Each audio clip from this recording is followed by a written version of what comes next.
Hello, creepy crawlies, and welcome back.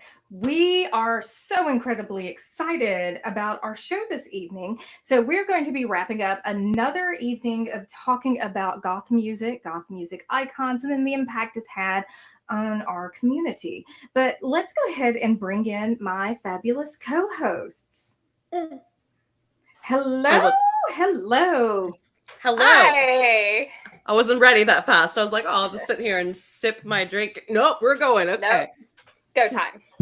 Let's do it. I know we're on. We're live. We're going. Okay. So, by the way, according to some of our Facebook, or not Facebook, but our YouTube feedback, the goat officially has a name now. All right, let's hear it. It's Baphomet. Oh no. Okay, I'm sorry. Yeah.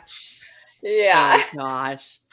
I know. Do we have like a before show topic? Did we come up with one? Or are we just flying by the seat of our pants?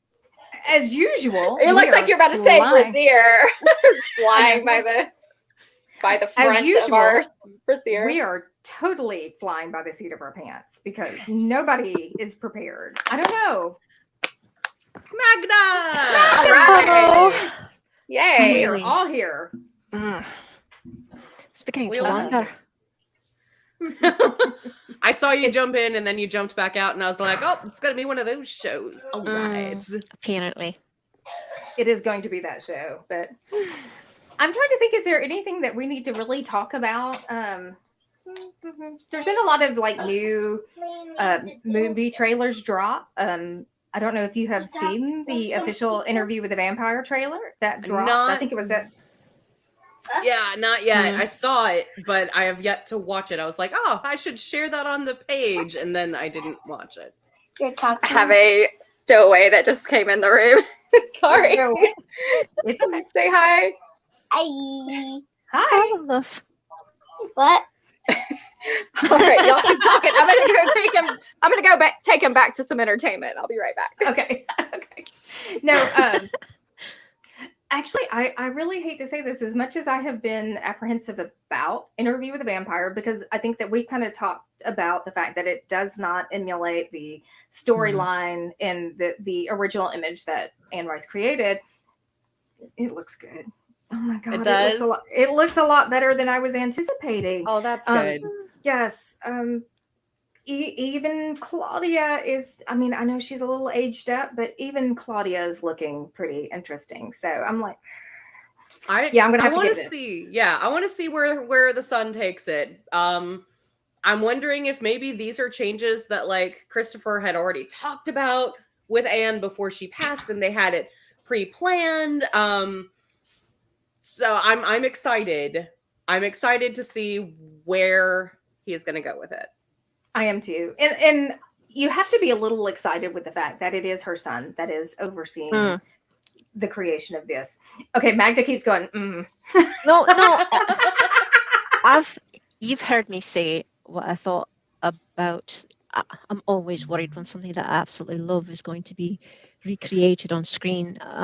But it's nice to know, as you said, because Christopher's part of it, that makes it a lot more zen-like going into it, thinking maybe, if there's someone that can do it and do it correctly, then you'd think it's got to be Christopher, hasn't it? yes. Mm-hmm. Yes. Yes. Yes. Yes. I'm just sitting here like bouncing off the edge of my seat like, can we bring in your guest? I know. Come on. I know. All right. So we're going to we're going to skip past the rest of any pre-show chatter that we had lined up, and we're just going to bring in our guest because we are so excited to have him. Hello. Hello. How are you? Hi. I'm doing really well. Can y'all hear me okay, by the way? I just realized my mic is like in the weirdest place on earth. There we go. All right. So, yeah, I'm doing really well. Thanks for having me. This is cool. We were very excited to have you on the show, especially we love talking about music and, goth and music and the culture and, what came first, the chicken or the egg, the fashion or the so we've had a couple shows on this topic before, but we've never really like touched on. Oh, so you look like you're wanting to say something. Yes, DL. We haven't introduced our guest. Oh yeah, that'd be good. I'm just some random dude. They're like, Some oh, we random found this dude. guy. He seemed interesting enough. He had on eyeliner. Yeah, that's, Yeah, that's enough.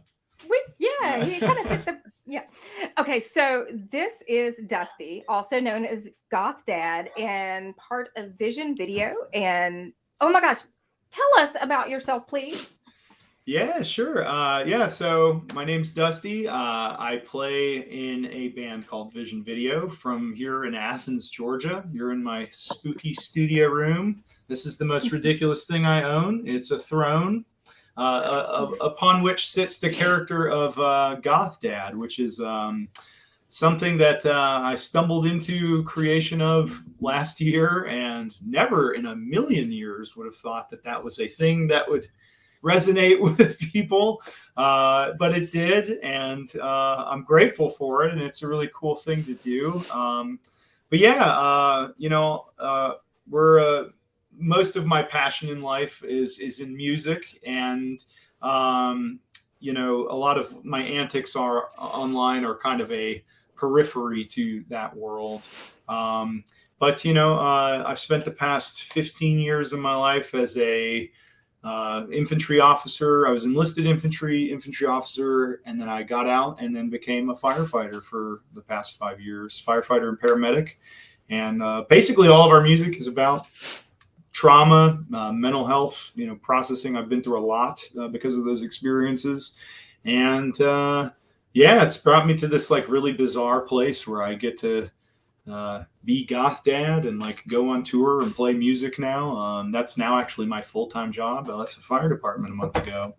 And yeah, thank you. Yeah, it's a little risky. There's a back end to it where, they were like, if you come back within a year, you don't have to retrain. Yeah. They're like, every fire department is like really they're having retention and recruitment problems because like it's dangerous. You don't get paid much at all. Like, and you see some really awful things. So like, anyway, there's some security to it, but it's also a risk. But I'm just like super, super grateful that I even get to try to like play my hand at being a professional musician. So yeah, that's my life. That is awesome. You're about to say something. I stopped. No, go ahead. You go ahead, please do. I found you on, I believe it was TikTok originally. And when I was talking to my husband about the show and who our guest was, and I was like, "Oh, it's Goth Dad." Da da da. He's not big on TikTok, so he didn't know the whole Goth Dad kind of thing. So he had this, he had this image in his head of like Goth Dad, something like that. And I sat him down and I was like, no, babe, please just come watch one video. Yeah. And it popped up with, "Oh, hi there, BB Bat," and he was like, "This is great." He loved it. It made me so happy. So yeah, that was today. That's great. So a couple of months back, we did an episode on goth styling. And it's funny because I mentioned that you would be joining us to Rob Brennan, who was our, he's our hair guy. He was so excited. He's like, "Oh my gosh." He's like, "I watch him. I love him." So it's like everybody that I've mentioned that you're joining us, they were just like, "Oh my God, he's so incredible." So yes, we're very excited to have you. Well, thanks. Yeah, it's awesome. It's been a minute since I've done a podcast or a live stream interview, and I love these because I just like talking a lot. You're going to find that out very fast, and I'm sorry. Like You're in good company. I'll go off into the most ridiculous tangent, and you'll be like, how did we get here? So I'm sorry. Perfect. You're in very good company. Yes, you are. Honestly, those are the best guests. We've had a couple guests where they're just like, we feel like they're terrified of us, honestly. When we get them on the show, we're like, "We're really sorry. I know we're really weird, but just embrace it." That's great. I love it. And we have this tendency to run off topic. It's kind of like we're actually thinking about this is going to be our hashtag. I'm like, we have a topic. So that's we're going to go off topic at some point. So we already know that. We're just prefacing that.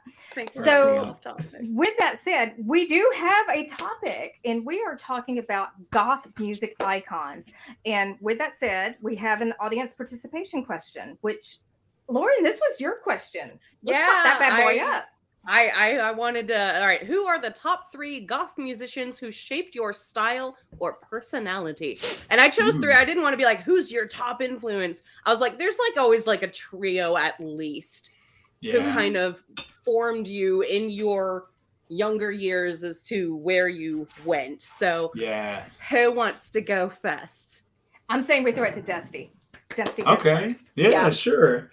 That one's like a lot of those, like, who are your top whatever kind of questions are always typically hard because, like, top 3 records, I'm always like, let's dig into this. And it's always like this 40-minute like thesis.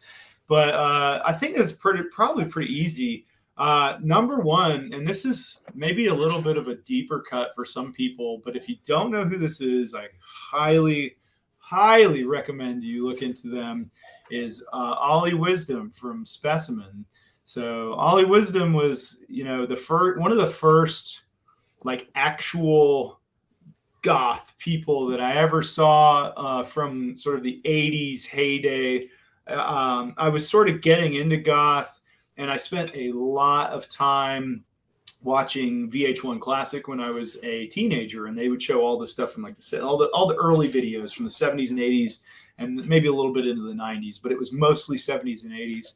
And one day, this Specimen song came on, and it was this like mostly live footage video. It's kind of like how all those videos were back in the day, where it was like, we don't really know what we're doing, so let's just like film them live, and then it's a video.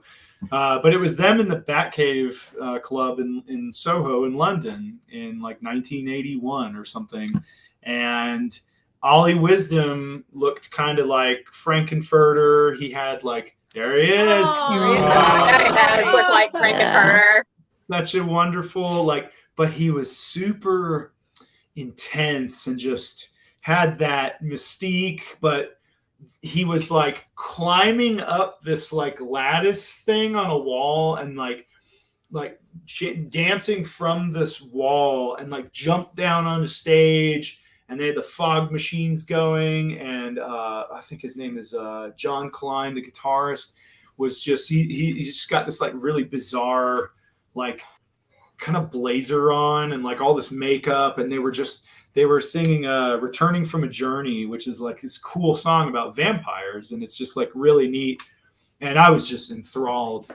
So Ollie Wisdom is like up top, one of my top icons, and unfortunately we just lost him last year. So rest in peace to Ollie, and for all of your contributions. But then the most obvious one is like Robert Smith. I mean, Robert Smith is just like, to me, he's like enigmatic in the goofiest, daddest way. I mean, look at that dude, it's like, I mean, like, you can't, like, there's so many, if just like, I think a lot of people have the image, just like that picture of Robert Smith, and they're like, oh, he's adorable and he's cute. Watch any interview with that man, and it's like utterly hilarious, because he's just like clearly he's like, I kind of don't want to do this, but like I have to, because these people are asking like, it's not like questions that are like valuable questions most of the time. It's like what's the darkest song you wrote? And he's just like, I don't know, man. Like, like, have you ever seen that interview when they got inducted into the Hall of Fame like 2 or 3 years ago? Right, and it's this woman, and she like comes up to him real fast, and she's like, hey, Robert Smith from The Cure, 2019 Rock and Roll Hall of Fame inductees, like, and she says something to the effect of like, are you like how are you the most excited person in the world right now? And he's like, I don't know, not like you, it must be you from the looks of it, or something like that. It's just like damn, like this shade.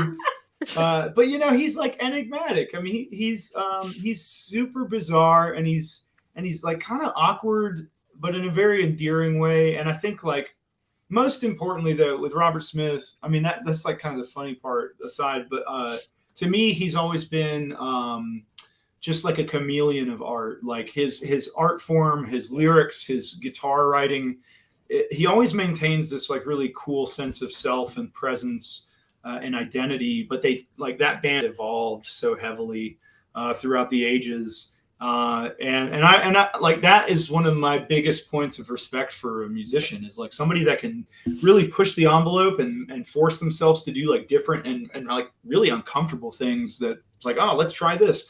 And then, but still maintain your sense of your voice and your identity.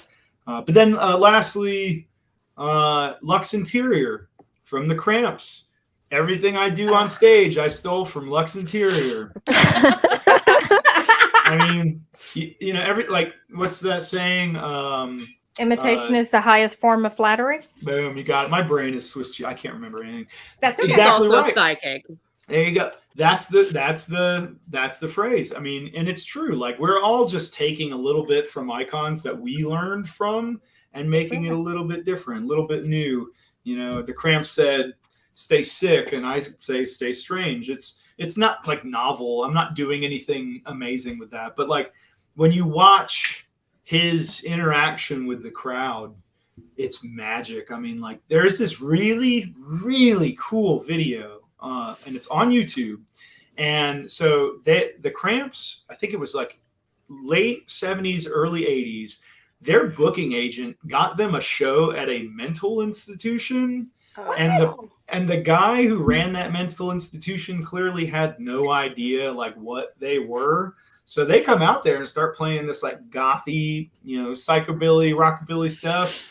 And there was no separation between them and the audience. And it's just all these like, you know, some of these people are quite literally insane. And the patients start jumping on the stage, and Lux Interior said something, and I love it. It's like one of my favorite things of all time. He said, he's like, "We drove about 1,000 miles to see you people tonight, and they told me you were crazy, but you don't look that crazy to me." And they just went nuts. And I was like, man, it gives me goosebumps every time I see it. It's like this really poorly shot video, but him and Poison Ivy, they were just like, they didn't care about what anybody thought, because they weren't making music for anybody else other than themselves. And that's why the Cramps are like unbelievable, because it's just horror movie gonzo psychobilly, and it's wonderful. So those are my three. Nice. That was a really long explanation. I'm sorry. No. Actually, please.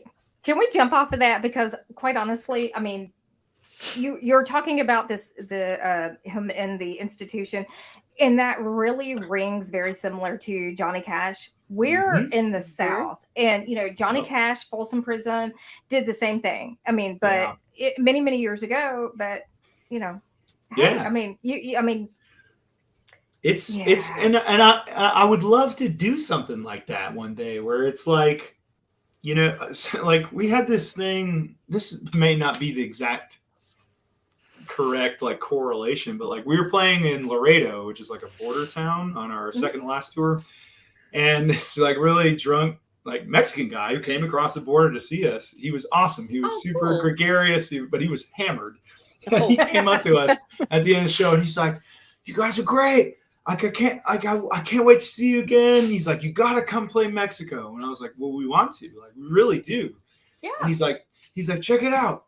I know these promoters will get like 10, 12 shows, whatever." He goes, 70% of them totally safe. The other 30, Yep. he's like, "But they're not gonna mess with you. It's just like gonna be cartel." You know, he's like, and I was like, I was like, "Yeah, let's do it." And the band was like, "No, let's not do it." And I was like, "Why not?" I mean, you know, and that's not to say like go put yourself in danger or whatever, but like, I don't know. I feel like there's always times where you're presented with situations that are like uncomfortable or like unusual. And I'm like, those are the shows I'm like, "Oh, let's go do that. That's cool." I don't know. We have a comment here. Fishhead says, "Who is this guy? Goth Dad? Great storyteller. I'm in." Oh yeah. I've got a lot of stories, that's for sure. Fishhead is one of our friends, Jeremiah Fish, and he has been on with us, actually talking about absinthe. So yeah, cool. I dig that. That's a great beverage. We had another comment following that one. I just want to go through some of these because we've been missing them. Joey the Roadie says, "Good artists borrow, great artists steal." Yeah.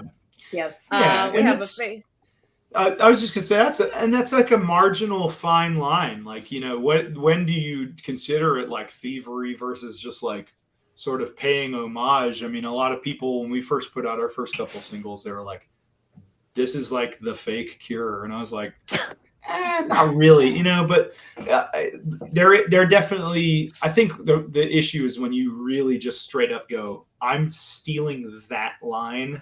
Or that riff, and I'm gonna like put it in the rest of this, and hopefully nobody will notice. But to me, the difference in drawing the line there is when people don't admit it. Oh no, this is my idea. I can't.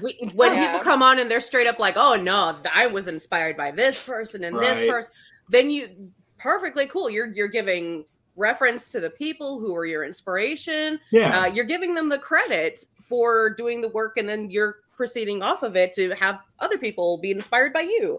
And to me, that's the main line on the difference. Well, I'm not gonna lie. We actually, the band that I'm in, the Murdering Crows, we actually borrowed from, of all bands, Charlie Daniels. Okay, that's cool. That's different. Yeah, I like it. Yeah, it's a little different.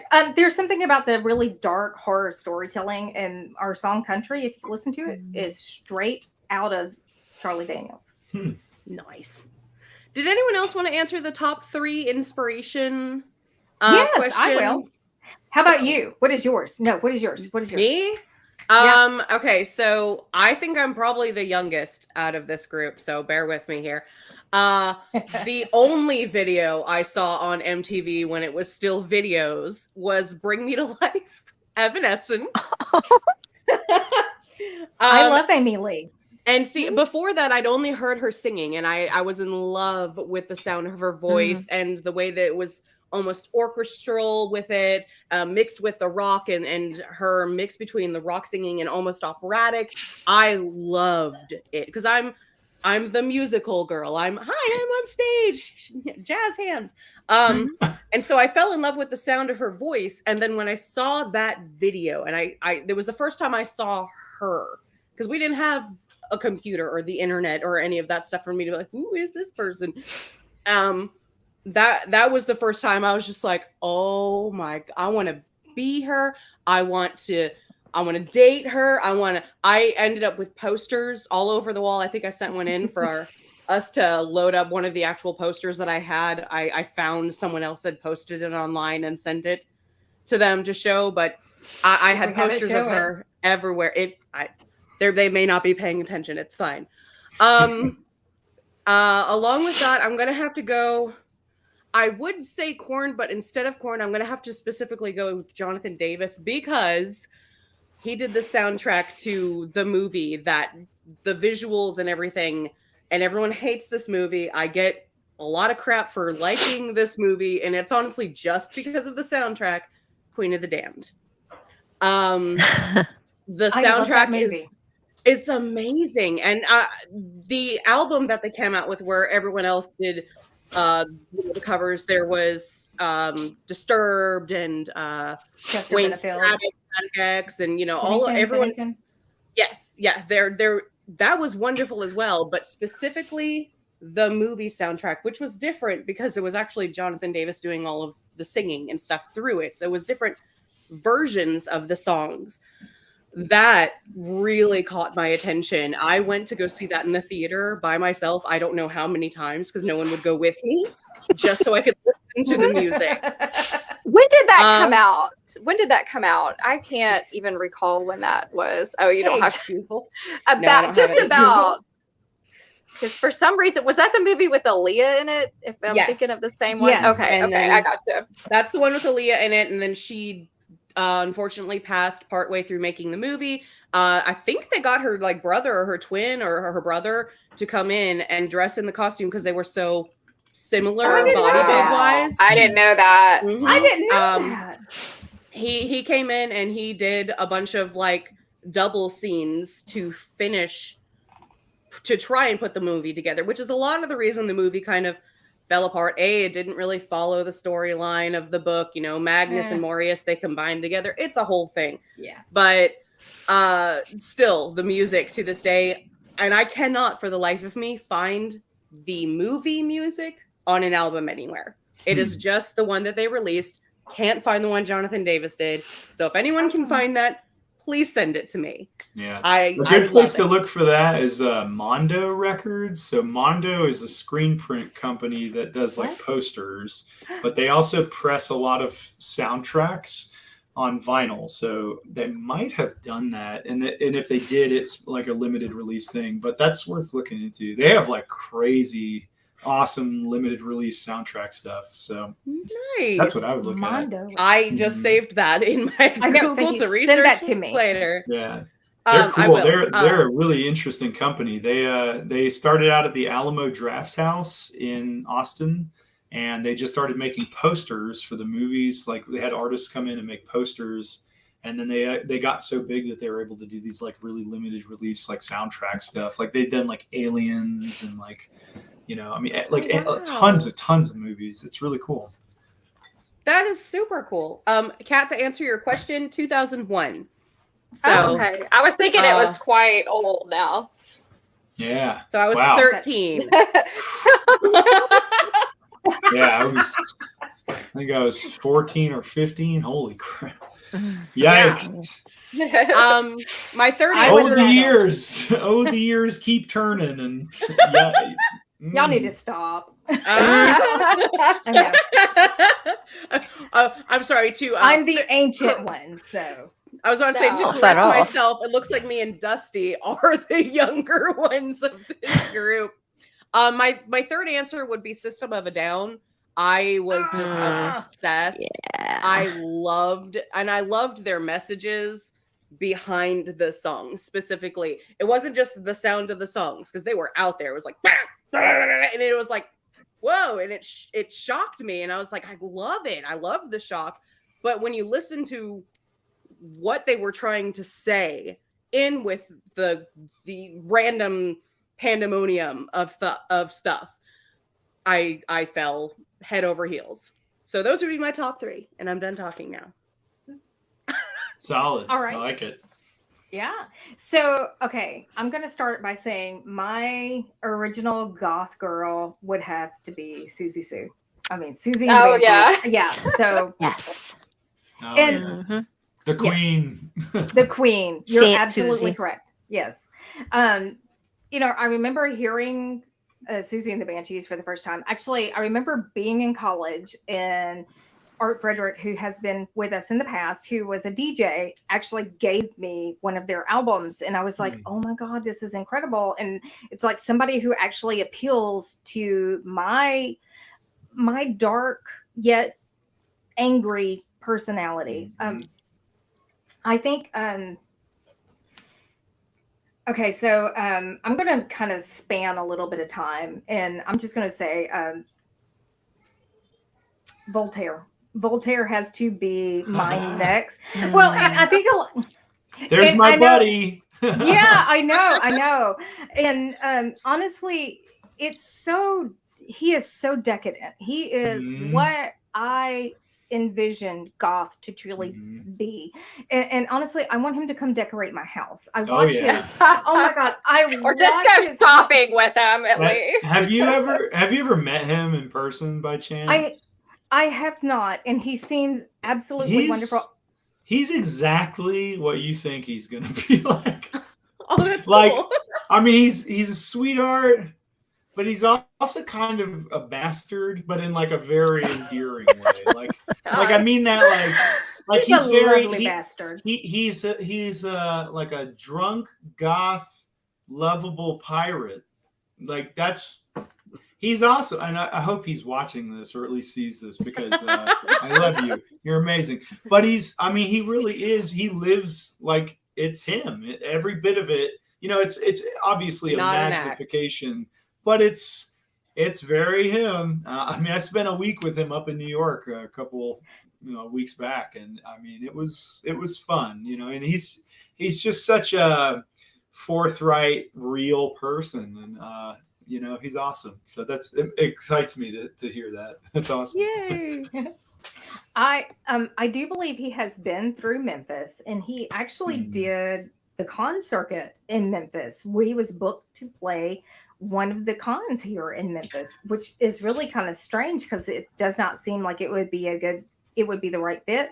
But I was like, oh my God. And we were out of town and I didn't get to go, and I hate it so much. I completely missed that con. Yeah, I didn't even hear that he was coming through. I know.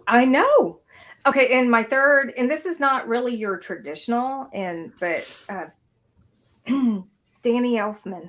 Oh yeah. Oh. Yeah. Yes. Danny Absolutely. Elfman on many, many different levels. I absolutely love him with Oingo Boingo, but honestly, the soundtracks that he's created with Tim Burton over the years have deeply impacted who I am and my look and my feel. As you can see behind me, I'm a very whimsical person. So it's like everything about his music appeals to my soul. I love that when a song of his comes on, you don't have to wonder, oh, who did this? It comes on and you're like, oh, you already know. Danny Elfman. It's just it's almost got a trademark. Like it's just got a sound to it that you can just pick out immediately as soon as it comes on. So absolutely. Yeah. Kat, while you're up, what are your 3? I have way more than 3. I can't even narrow this down into a box. I love Susie Sue from Susie and the Banshees. Like I remember wearing makeup like that in the 90s with a straight up eyeshadow. And I don't know. I'm just trying to think of all the things. Like I loved Alice Cooper. Even back in the 80s, like Al Jurgensen from Ministry, back when it was dancey and poppy, and I know he would probably never play any music like that anymore. But I'm just sitting here trying to think. Okay, so Rob Zombie's bassist, what was her name? Sean, how do you say her last name? Was Soul. I like that style because I always did skirts with combat boots when I was younger. That was kind of just because when you were going out to a show, it was so much easier to walk around in boots and heels. Who else would I say? And when you said Tim Burton, I think of Winona Ryder and how much of the Burton girls style I think influenced over into my look as far as feels and music. I don't know. I liked all kinds of goth music. I loved Switchblade Symphony. That's an underrated band. Very much so. That's on my list. I can't even there's so many. I like Killing Joke. I like Joy Division. I just my head spinning as far. Yeah, and then it later. Yeah, but I know it didn't last very long. But my sister was really into goth. My sister's 6 years older than me. And she was heavily into it. And that's kind of the peripherally how I got into it. When I was too young to really get what she was doing. But I remember always anytime Halloween rolled around when she was because she was only really really super into it for a few years. But I remember every Halloween, Switchblade Symphony was I always be Michelle, what's that song? What's that band? And she'd be like, oh, Switchblade Symphony. And we would blast it out of the window of our parents' house. Yes! Just, into the neighborhood. And I was just this is the music of Halloween. I don't care what anybody says. Because it's these witchy women singing about spooky stuff. It's on the broomstick. Yeah. It's awesome. Wait a minute. It's so on the nose. Well, you know what? Lauren and I were actually having this conversation. What was that, Friday night at dinner? We were talking about Halloween music and how it actually influenced goth. And one of the original artists that came up was Screaming Jay Hawkins, who was the original. I don't know if he is the original creator of I Put a Spell on You, but you have him, you have Jim Morrison from The Doors, you have, what was it we were talking about? Love Potion number 9. There was all of these songs that we kept popping up from the 50s and 60s, and we're just what? It's like they weren't goth. It was like they put out the Christmas album for Halloween. Mm-hmm. They're not like specifically goth, but they were like, oh, there's a need for this, and they went for it, and they carried on. We missed one. I just want to hit Magda real quick. This way. Yeah, it's backwards. It gets me every time. It's gonna be good. Magnus is gonna be good. I can feel it. Well, I'm old and I'm Scottish, so you're not old, darling. You're not. We are called elders. There was a Dutch band by the name of Clan of Zymox that I was obsessed with when I was younger. I listened to them rather obsessively. But honestly, more of when I was younger, I listened to more things like 9 Inch Nails or Nick Cave. It was gothy. I love Nick Cave. I will. Oh yes, in my absolute worst moods, I can put on Nick Cave and instantly feel both angrier and calmer. Yeah. I mean, all of his music is about murder, so I imagine. Murder Ballads has got to be my absolute favorite. So, I love it. I could, that. Well, and there's some obvious older ones like to add more than 3, like Bauhaus, definitely. Sisters of Mercy, that was another one as well. So those are sort of my. So I loved a lot of the industrial, but also liked more of the older, the elder goth wave. I liked the elder goth as well. So when you said Susie and the Banshees, I immediately thought, oh yeah, Saint Susie and the Cure. Obviously, those are definitely mine. Helped shape me into the goth mum that I am now. Love it. I love it. It's great. It's great. Does anyone else have a thing to jump off of that too? Because I do have another like roundabout kind of question. You go right ahead. Yeah.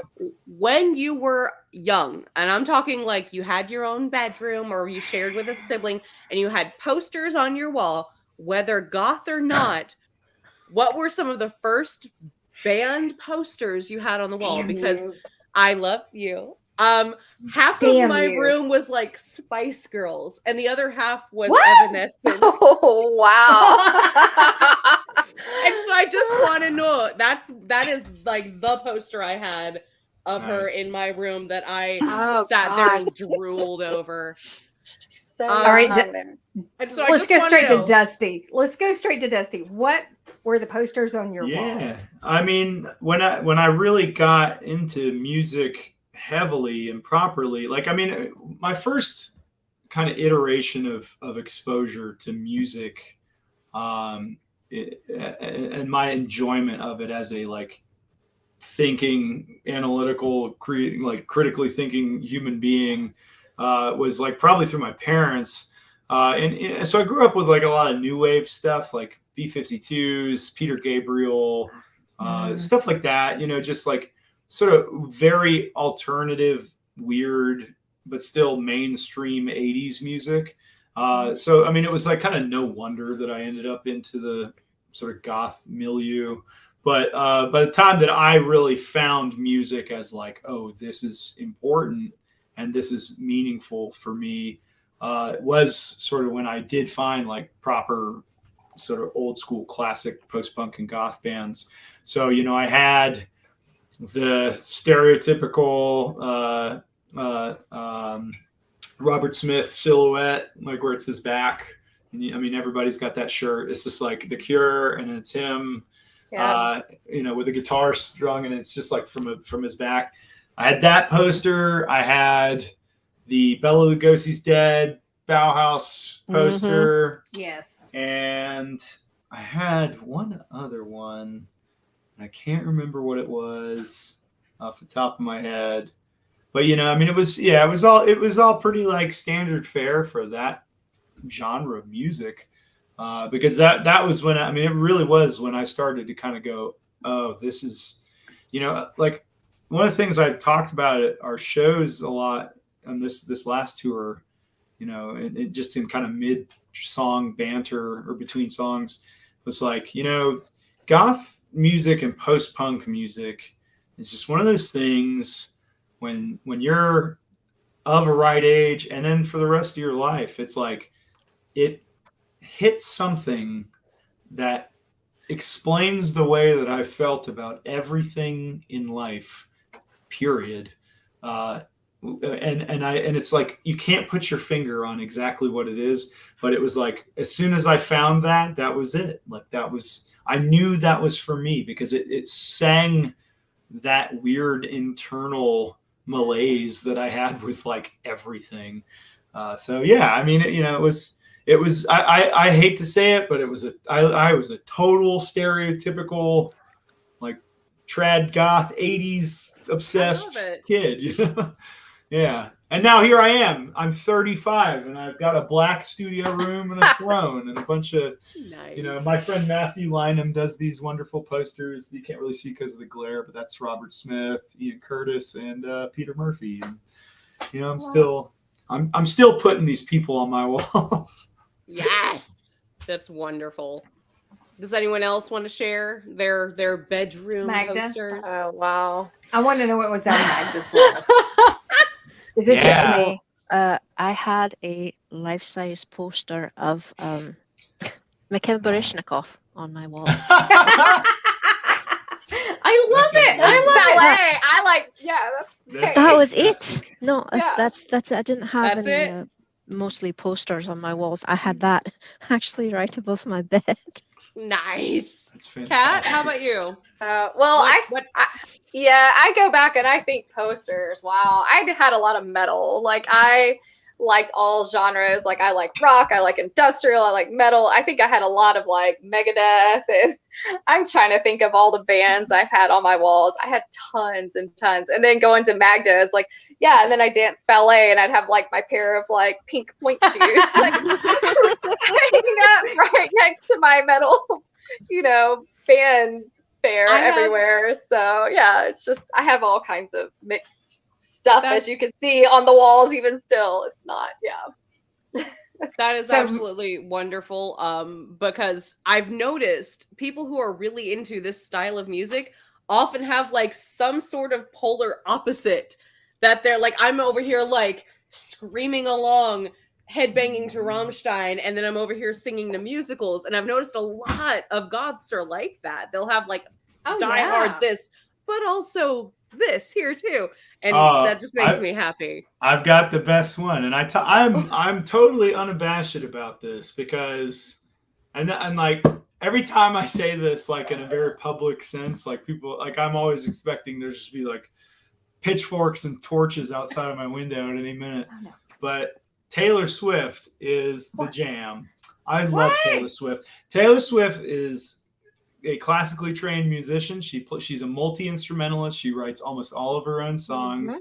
She's got a wonderful voice, and she sings real stuff. Like it's real from her heart. And I think she's a wonderful artist. And I think that it's just so funny to me when people are like, "Oh, I hate Taylor Swift." I'm like, have you ever listened to like, what's that one song called? Oh, I gotta look it up now because it's like. It's called Style. It is a straight up 80s synth pop banger, and nobody will ever convince me. And the video is like one of the coolest videos I've ever seen. It's awesome. Awesome. But yeah, I think it's really important. And this is something I talk a lot about on like all of our social media. Don't ever be ashamed of like liking something, like people are always like, what's your guilty pleasures? I'm like, I don't have any because I'm not guilty. Like I like what I like. Yeah, thank you. And it is what it is. Like, and for you to go to like, so I've been to goth clubs all over the world. Every time I travel somewhere, I always try to find like, is there a goth night going on? Because that's like where I like to go dance. So there's you walk into these places and like. I can't imagine a conceivable scenario walking into a place and having a conversation about music. And it's like, yeah, I love like Specimen and like, I'll go deep cut Cortex, like a Swedish goth band that nobody's ever heard of from the early 80s. Like I'll talk about all this deep cut stuff. and then I'll be like, yeah, I like Taylor Swift, and nobody's ever gonna be like, you're not goth. Like, who cares? Like, I'm so over like. We have lived through some of the worst times humanly possible in the past few years. Like, Yes. I want to normalize liking what you like and not being ashamed of it, because it's such a silly thing to be like, oh well, you know, I like goth stuff, like Taylor Swift. I love Taylor Swift. It's amazing. You get that though when you go to a goth night. It is like the pretentiousness. I remember growing up, it would come out, and it was the same way. I would love to go out, go dance, and the music. It was all about the music. But man, yeah, you got some diehard people that were at those clubs that. But I'll tell you this much, like, having spent a lot of time in goth clubs and playing at, you know, goth gigs, you know, predominantly goth rock shows over the past year and onward. The younger generations don't get down with that. They're not. I almost every single person I've run into that's like gatekeepy and weird about like, oh, you've got to like this band. If you like this, like, no. It's people that are like, you know, from the 90s that like got into the stuff in the 90s, because that's when the 90s. And I think what happened was because like so much media attention turned its lens on goth stuff because of things like Columbine and all this crap. Oh, yeah. Where it had nothing to do with the music scene, had nothing to do with the subculture. So people felt really defensive, and they said, well, we've got to really keep this close hold, because we don't want these like people coming in who could be conceivably attached to any of this real life dangerous stuff.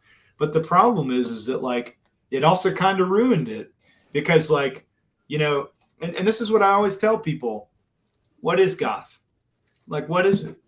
And there's a million different answers. You're going to get 50 billion different things. To me, it's a genre of music with an attached fashion-based subculture with it. So, you know, there are certain bands that I'm like, I wouldn't really call that goth, but it has a goth aesthetic. You know, it's just like saying like a jazz band isn't a metal band, because it's two different things. But, you know, the reality is like none of these people that created goth music in the late 70s through early 80s, not a single one of them were calling it goth. It was new romantic, post-punk, death rock. It was 50 billion things. And then one day Susie Sue was interviewed, and somebody asked her, well, how do you describe your music? And she said, oh, it's kind of got a gothic aesthetic and a gothic sound to it. And then they were like, we got it. That's the name. That's what all these people have been doing. Named after architecture. There you go. And then it's like, you know, and so to not go on too long of a tangent, it's funny to me now because we live in what I call like this sort of post-goth world now. And there's a perfect allegory for this, or a metaphor, if you will. All right, you know, this is such a dumb thing, but it's true.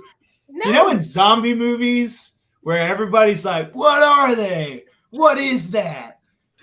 It's a zombie. We've seen zombie movies since the 60s. It's a zombie. You know what it is. And they're always like, these things, and they make up stupid words. It's the a zombie. walkers. Like, yeah. Yeah. It's a zombie. It's a goth. It's a goth band. Who cares? Like, it's just such a dumb thing to like spend so much time, and there's so many people, and it's only on the internet. It's only really on the internet. You'll never see this argument. I was about to say, You'll never see this argument in person. It's only on the internet where they're like, well, I don't know if this is a goth band. It's like, why? There's so much more important stuff to worry about. But anyway, we live in that world now, though, where that's like, you know, we can accept that it's a genre of music that has like loosely abiding guidelines, and you know, and then you can like play with that. Like there's so many, like Vision Video, we call ourselves goth pop because it's like it's in that realm, but it's also got like weird, you know, really accessible elements to it that I wouldn't say this is like straight up true blue 1984 gothic rock. Like But again, who cares? Like, it's music. Like, I just don't care. I didn't think it was possible for me to like you anymore, but I really do now.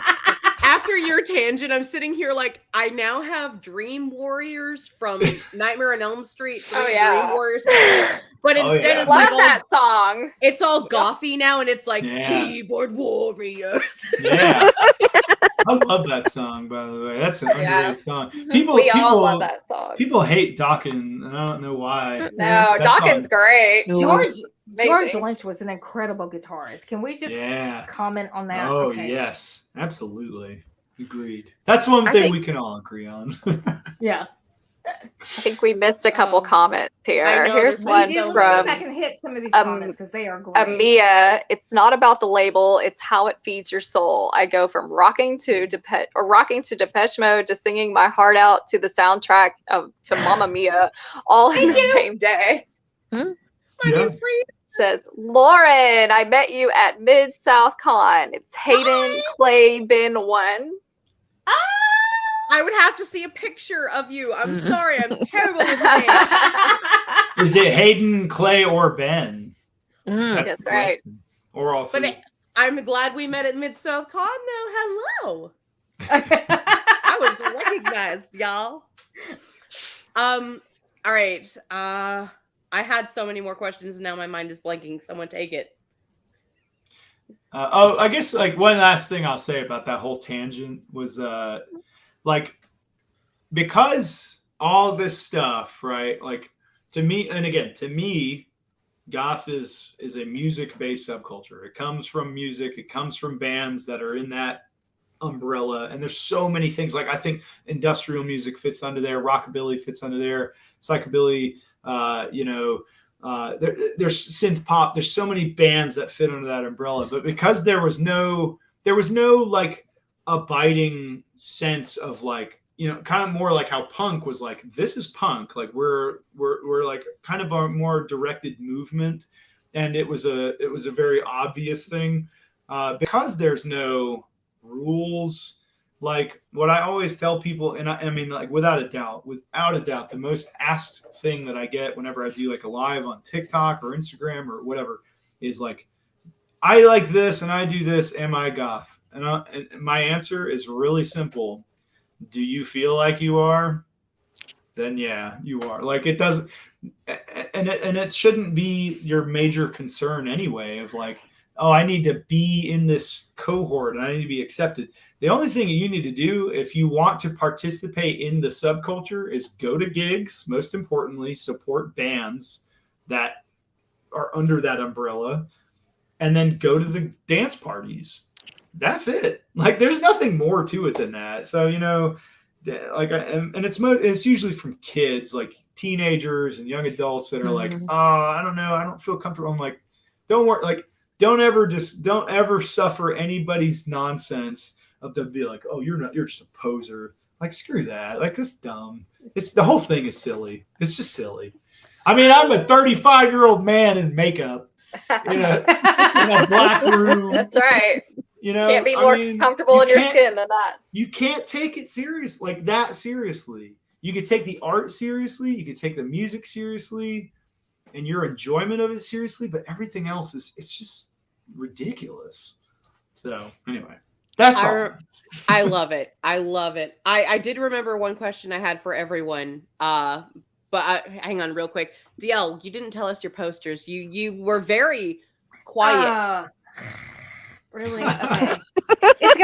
It's gonna age me so bad. So okay, I'm an 80s girl. So quite honestly, my posters were Ann Wilson from Heart, Susie Sue, nice, and Nikki Sixx, because I loved yeah. I'm sorry. I love that. It's beautiful. There's a darkness.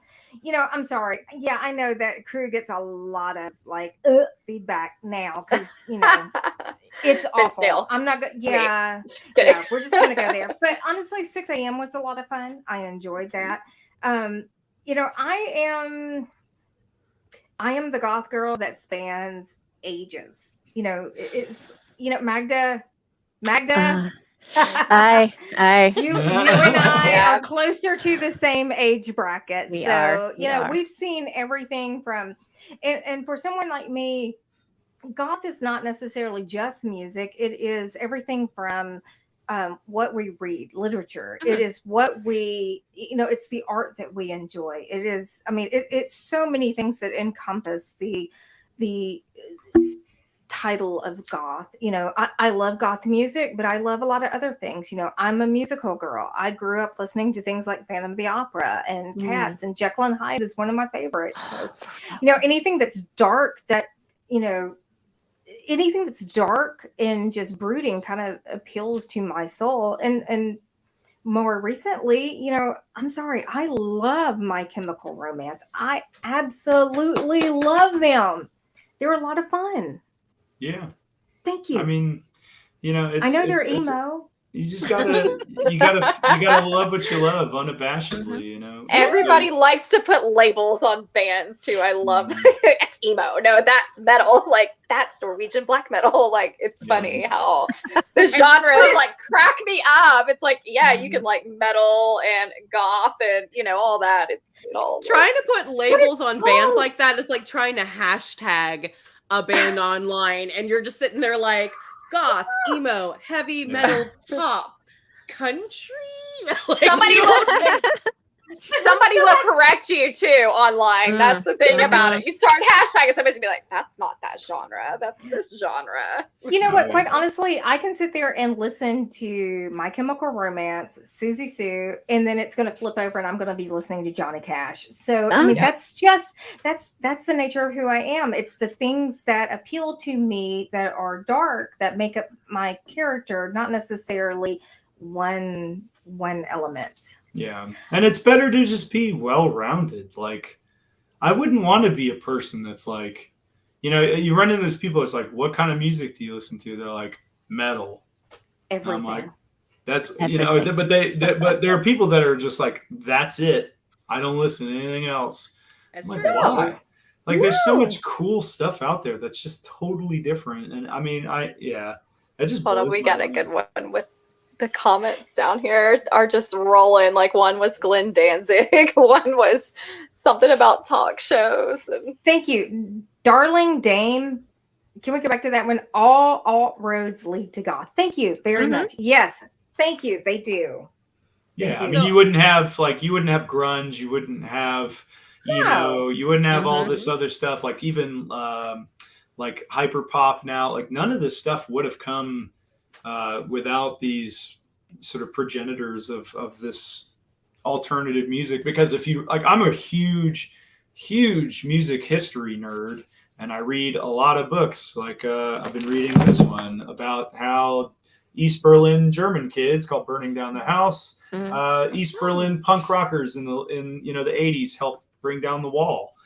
You know, but awesome. You know what it boils down to is like, you know, goth came from punk because punk rock sort of was an organic, really awesome movement of musicians, and it was sort of the anti-music. It was, you know, anybody can do this. You don't even have to know how. Like the Sex Pistols didn't know how to play the instruments. They were terrible at first, but they became big because they were energy. They were real, they were authentic, and they were raw, and they were singing what so many people felt but were afraid to say. But anyway, all of that got appropriated by record companies. And so basically all of these sort of more avant-garde artist types said, well, like, let's get away from this and let's do something a little bit different. And if it weren't for those people getting away from the business end, because, you know, like EMI and Capitol, all these big record companies were just literally manufacturing like boy band versions of punk rock bands. And all these artists were like, this is no longer, like, we've lost the spirit of this. And so you're absolutely right. I mean, there's so much music. Like you wouldn't have EDM, you wouldn't have electronic music in general if it weren't for New Order, which came from Joy Division, which was a post-punk band, arguably gothic, peripheral. You know, like there's a very clear line of all these bands that came from this stuff, and it's, you know, it's one of those things where you have to appreciate it, but not get too wrapped up in the lines of what is what, you know. All right, so we're Lord. at the top of Even- the hour. We are. But honestly, I want to say, even that, let's go back a little bit further. Let's talk about, you would not have any of this without people like Mozart creating pieces of music like Ramos. There are these dark Gothic pieces of classical music that you find in modern music today. So, yeah. Yeah. I did have one more question. If I could just throw it out real quick, and if you have an answer, throw it at me. What are some artists or bands that didn't reach the icon level because they weren't given like a good enough shot? Like people just kind of slept on them. You really think they deserved better, or newer artists that you think could reach that level? Is there anyone that pops to mind? Definitely. Yes. Oh yeah. For me, it would be from an older age. Would be the band The Chameleons. They're a Manchester band. They did pretty well in the UK. And they still tour. Mark Burgess is the bass player and lead singer, and he writes all the lyrics. And The Chameleons, to me, was a band that should have been on the same level, if not bigger, than The Cure, because they're I mean, every single song that they've ever written is great. Like, it's literally, I've not found one song that I do not like from The Chameleons. So if you've never heard them, highly recommend. Up the Down Escalator is a really great record. Actually, more before that one, Script of the Bridge. Script of the Bridge is just such a phenomenal record. And if you like The Cure, if you like sort of 80s post-punk and goth music, that's going to be right up your alley. It's my biggest influence as a musician, really. But newer bands that I see going to be massively huge are Secret Shame from Asheville, North Carolina. They're good friends of ours. We just spent a couple days on the road with them. They are sort of Susie and the Banshees meets Ixmal Deutschland meets 45 Grave.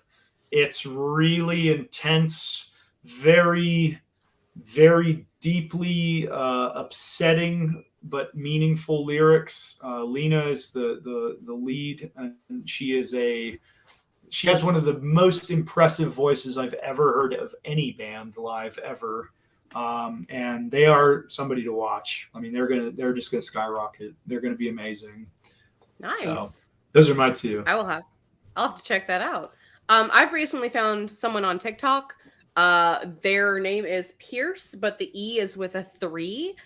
They do a lot of covers, but they do like really creepy kind of gothic versions of these covers. And I've listened to a couple of their songs, and I've been like, oh, yes, okay. And so I just recently started following them and listening to them on Spotify and TikTok. Check them out if you would like. Also, Goth Dad. Yes. Everyone go follow Goth Dad Vision Video. Just let me throw that out there. Sure. Advertising at its best. I'm going to say Fable Cry. Fable Cry is a band that is based out of Nashville, and I think the best way to describe them is dark cabaret. They are very much in the vein of Voltaire. I mean, obviously, look at them. You know, there's a lot of influence there, but quite honestly, they are an incredible band. And they were supposed to be coming to Memphis and playing with us at the beginning of COVID, and I am so heartbroken I did not get to see them live. So, but yes, I absolutely love this band. Adore this band. Does anyone else have an answer? If not, Dusty, where can everyone find you if they want to look for you or for your band? Give us all of the things. Yeah, so if you want to find our music, which is the cornerstone of everything that I do, Vision Video on Spotify, on Apple Music, on Tidal, literally any streaming platform, it's on there. We've got a whole bunch of music coming out. Actually, our next single from our next record, which is out in October, comes out on Tuesday. So we've got a few singles coming out before the record does. So just, come follow us. If you click the follow button in Spotify, that really helps us because it will notify you when a new release comes out.